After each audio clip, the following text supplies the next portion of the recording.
Guys, welcome to my channel. Students, आज हम discuss करेंगे अपनी वीडियो में लास्ट टाइप के बारे में, shear strain. What is shear strain? हम इसके दो टाइप, जो स्ट्रेन है, स्ट्रेन के दो टाइप्स के बारे में ऑलरेडी डिस्कस कर चुके हैं प्रीवियस वीडियो में। तो इससे पहले आपको प्रीवियस वीडियो देखनी है, then come to this video. आज हम इस वीडियो में डिस्कस करेंगे third type, shear strain. What is shear strain? Okay, तो उससे पहले आप प्रीवियस वीडियो देखना, then come to this video. Okay, आज हम बताएंगे शियर स्ट्रेन क्या होता है। हमने लॉन्जिट्यूडनल स्ट्रेन के बारे में बताया, वॉल्यूमेट्रिक स्ट्रेन के बारे में बताया, longitudinal change in length bye original length, volumetric strain change in volume by original volume. उनको हमने डायग्राम से शो करके भी दिखाया था कि कैसे चेंज होती है। ओके, उसके बाद है शियर स्ट्रेन। अब शियर स्ट्रेन क्या होता है इसके बारे में डिस्कस करेंगे। ये लिखा हुआ है, इसकी डेफिनेशन क्या है? When deforming force produces a change only in shape, मतलब एक ऐसा डिफॉर्मिंग फोर्स अप्लाई कर रहे हो किसी भी बॉडी पर जिसकी वजह से उसकी शेप में चेंज हो रहा है। ओनली चेंज इन शेप, मतलब ऐसा फोर्स अप्लाई कर रहे हो जिसकी वजह से उसकी शेप में चेंज हो रहा है। विदाउट चेंजिंग इट्स वॉल्यूम, उसकी वॉल्यूम में कोई भी चेंज नहीं हो रहा है। जो भी बॉडी है उसकी वॉल्यूम में कोई भी चेंज नहीं होगा, बस चेंज किस में होगा? इन शेप, उसकी शेप चेंज हो जाएगी। ठीक है, then the strain produced in the body is called shear strain. उस स्ट्रेन को हम क्या नाम देंगे? Shear strain. कौन से स्ट्रेन को शियर स्ट्रेन बोलेंगे? जिसकी ऐसा स्ट्रेन जिसमें चेंज होने के बाद किसमें चेंज होगा? Only in shape, not in volume. उसकी वॉल्यूम में कोई चेंज नहीं होगा, किसी भी बॉडी की वॉल्यूम में, बस उसकी शेप चेंज हो जाएगी। उसको हम बोलते हैं शियर स्ट्रेन। और वो चेंज कैसे होगी वो मैं अभी आपको शो करके दिखाऊंगी। अब नेक्स्ट जो सेकंड डेफिनेशन है वो क्या बता सकते हैं आप इसकी? It is the ratio of relative displacement of one plane. ये किस किस का रेशियो होता है? जैसे हमने दो स्ट्रेन के बारे में डिस्कस किया था, लॉन्जिट्यूडनल स्ट्रेन के बारे में और वॉल्यूमेट्रिक स्ट्रेन के बारे में, कि वो रेशियो होते हैं। लॉन्जिट्यूडनल क्या था? Change in length divided by original length, और volumetric change in volume divided by original volume. ऐसे ही आपका शियर स्ट्रेन है, ये क्या होगा? इसमें कैसे किस किस का रेशियो है? तो ये देखो, it is the ratio of relative displacement of one plane. मतलब रेशियो किस किस का? न्यूमरेटर एंड डिनोमिनेटर की फॉर्म में किसको लिखना है? It is the ratio of relative displacement of one plane to its perpendicular distance from the fixed plane. मतलब एक प्लेन का रेशियो लिखना है, प्लेन के रेशियो के बारे में लिखना है। जैसे मैं आपको एग्जांपल से, ये मैंने एग्जांपल यहाँ पे एक डायग्राम ड्रॉ किया है। ये देखो, ये एक बुक का डायग्राम है, ये बुक है। ये मतलब डिस्प्लेसमेंट होने के बाद, उस बुक पे फोर्स अप्लाई करने के बाद उस बुक की शेप कैसी होगी? शेप चेंज होगी। मैं एग्जांपल से आपको शो करके दिखाती हूँ। देखो, ये बुक है, ये देखो, ये रेक्टेंगुलर शेप की बुक है ना, रेक्टेंगुलर शेप की। ओके, तो आप ये देखो, ये क्यूबॉइड है ना, इसकी वॉल्यूम भी है, कुछ पेजेस है इसमें, तो वॉल्यूम भी है कुछ इसके अंदर, तो वॉल्यूम तो चेंज होगी नहीं ना, इसके पेजेस तो चेंज होगी। वॉल्यूम तो बुक की क्या रहेगी? सेम ही रहेगी, बट वॉल्यूम क्या रहेगी? सेम रहेगी। इसकी शेप में चेंज होगा। वो शेप में चेंज होने के बाद आपको ये बुक कैसे दिखाई देगी? इस टाइप से दिखाई देगी। और वो शेप में चेंज होना ही क्या है? Shear strain. और वो कितने एंगल से चेंज हो रहा है, उस एंगल को ही हम बोलते हैं शियर स्ट्रेन, और उसको हम डिनोट करते हैं थीटा। ये देखो, जैसे ये बुक है, अभी क्यूबॉइड शेप की है ये, ठीक है। इसके कितने फेसेस है? 1 2 3 4 5 6 फेसेस है, ठीक है। इसकी जो साइड्स है इक्वल नहीं है, ये और ये सेम है, ये अलग है। तो एक रेक्टेंगुलर बन रही है ऐसे, तो रेक्टेंगुलर से जो भी आपका 3 डायमेंशनल बनता है ऑब्जेक्ट, वो क्या होता है? क्यूबॉइड। ओके, अब ये देखिएगा, अब मैं इस पे फोर्स अप्लाई, अब जो शियर स्ट्रेन है वो कब होगा? शियर स्ट्रेन कब होगा? जब आप उस पर टेंजेंशियल स्ट्रेस अप्लाई करोगे।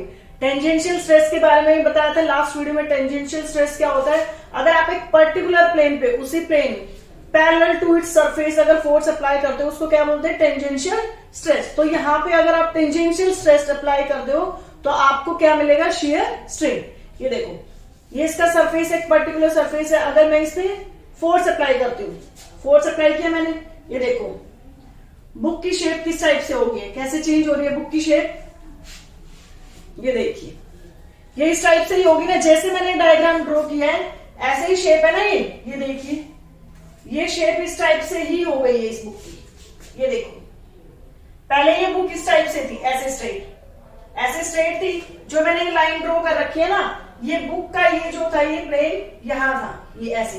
अब जैसे मैंने इस पे फोर्स अप्लाई किया, सरफेस पे, एक पर्टिकुलर सरफेस पे फोर्स अप्लाई किया, that is tangential stress parallel to its surface. एक प्लेन पे फोर्स अप्लाई किया तो ये बुक अपनी पोजीशन से ऐसे डिस्प्लेस हो रही है। ये देखो, इसका ये फिक्स प्लेन है, ये फिक्स प्लेन है। तो ये जो ड्रॉ किया है ना ये लाइन, ये क्या है, फिक्स प्लेन। और ये कितने एंगल से चेंज हो रही है, जैसे ही फोर्स अप्लाई करूंगी, स्ट्रेस अप्लाई करूंगी, ये एंगल, ये देखो, पहले ये स्ट्रेट से स्ट्रेट थी, ये स्ट्रेट थी ऐसे, ये स्ट्रेट है, बिल्कुल स्ट्रेट मार्कर है। जैसे ही मैंने इस पे फोर्स अप्लाई किया इस टाइप से, इस सरफेस पे जैसे ही फोर्स अप्लाई करती हूँ तो ये बुक की शेप ऐसे हो जाती है, ऐसे टिल्ट हो जाती है। देखो ये ऐसे हो रही है ना, पहले ऐसे थी फिर ऐसे हो जाती है। तो ये एंगल जो है ना ये फिक्स प्लेन है, और ये डिस्प्लेस होने के बाद जो ये प्लेन है इसके बीच का जो एंगल है ना उसको ही बोलते हैं शियर स्ट्रेन, और उसको हम डिनोट किससे करते हैं, थीटा से। ये थीटा से डिनोट किया है, ठीक है। अब ये रेशियो मैंने, देखो ये शेप है ना ऐसी, जो बुक की मैंने बना रखी है, ये फोर्स अप्लाई करने के बाद ये शेप आपको ऐसे ही दिखेगी, ऐसे ही है ना, इसी टाइप से बनी हुई है ये बुक यहाँ, ठीक है। और ये जो फोर्स अप्लाई किया है F, ये इस सरफेस पर मैं अप्लाई कर रही हूँ, वो फोर्स है, दैट इज टेंजेंशियल फोर्स, और टेंजेंशियल स्ट्रेस भी बोल सकते हैं। टेंजेंशियल स्ट्रेस क्या होता है, एक पर्टिकुलर प्लेन पर आप फोर्स अप्लाई कर रहे हो तो उसमें कितना चेंज हो रहा है, दैट इज थीटा, और उस थीटा को ही हम क्या बोलते हैं, शियर स्ट्रेन। आई थिंक आपको ये क्लियर हो गया होगा इस बुक के एग्जाम्पल से। ये देखिएगा, अब मैंने क्या लिखा है, it is the ratio of relative displacement, की फोर्स अप्लाई करने के बाद कितना डिस्प्लेसमेंट हुआ है। ये डिस्प्लेसमेंट हुआ, हमने रिप्रेजेंट किया इसको डेल्टा एक्स, ये डिस्प्लेसमेंट है, ठीक है। एक पर्टिकुलर डायरेक्शन में क्या होता है, डिस्प्लेसमेंट। तो ये किससे रिप्रेजेंट किया, डेल्टा एक्स, ये हमने किसमें लिखा है, न्यूमरेटर। रेशियो करना है ना, हमने दो डेफिनेशन भी रेशियो के फॉर्म में बताया था, तो थर्ड डेफिनेशन को भी हम रेशियो की फॉर्म में ही बता रहे हैं। किस किस का रेशियो है, कि कितना डिस्प्लेसमेंट हुआ है। यहाँ एक ये फिक्स प्लेन था, इससे कितना डिस्प्लेसमेंट हुआ है, डेल्टा एक्स, वो हमने न्यूमरेटर में लिखा। और जो फिक्स प्लेन है, एक परपेंडिकुलर डिस्टेंस लेनी है फिक्स प्लेन से, ये क्या है, हमने इसको रिप्रेजेंट किया है एल से। इस फिक्स प्लेन से कितना डिस्प्लेसमेंट हुआ है, दैट इज डेल्टा एक्स। और ये जो फिक्स प्लेन है उसकी हमने जो डिस्टेंस, परपेंडिकुलर डिस्टेंस, वो क्या है, एल, ये एल से रिप्रेजेंट किया है। अब ये टेंजेंट थीटा कैसे आएगा, अब एक ट्राइंगल ही बन रही है ना आपकी ऐसे, ये क्या आपका परपेंडिकुलर, ये क्या आपका बेस, ये क्या आपका परपेंडिकुलर, ये क्या आपका हाइपोटेन्यूज। अब क्या होता है, हमारा टेंजेंट थीटा क्या होता है, परपेंडिकुलर अपॉन बेस। अब ये देखिएगा, ये परपेंडिकुलर है, दैट इज डेल्टा एक्स, और एल क्या है, ये हमारा बेस है, तो परपेंडिकुलर अपॉन बेस क्या होता है, टेंजेंट थीटा। तो शियर स्ट्रेन क्या हो गया, it is the ratio of relative displacement. किस किस की डिस्प्लेसमेंट, इस प्लेन से, इस फिक्स प्लेन से कितनी डिस्प्लेसमेंट हुई है, डेल्टा एक्स। और फिर ये जो फिक्स प्लेन था ये इस टाइप से हो गया, ये एंगल क्या बन गया, थीटा। तो इसलिए ये जो थीटा है यहाँ पे हमने लिखा है tangent theta is equal to theta, ये क्या है, ये थीटा वेरी वेरी स्मॉल है, मतलब जो चेंज हुआ है वो बहुत ज्यादा कम हुआ है, वेरी वेरी स्मॉल। जो थीटा एंगल में चेंज हुआ है वो बहुत कम हुआ है, इसलिए हम टेंजेंट थीटा को किस में लिख सकते हैं, that is equal to theta. तो शियर स्ट्रेन क्या हो जाता है, theta is equal to delta x by L, ये आपका शियर स्ट्रेन का फॉर्मूला आता है। आई थिंक आपको ये लास्ट टाइप क्लियर हो गया होगा, ओके।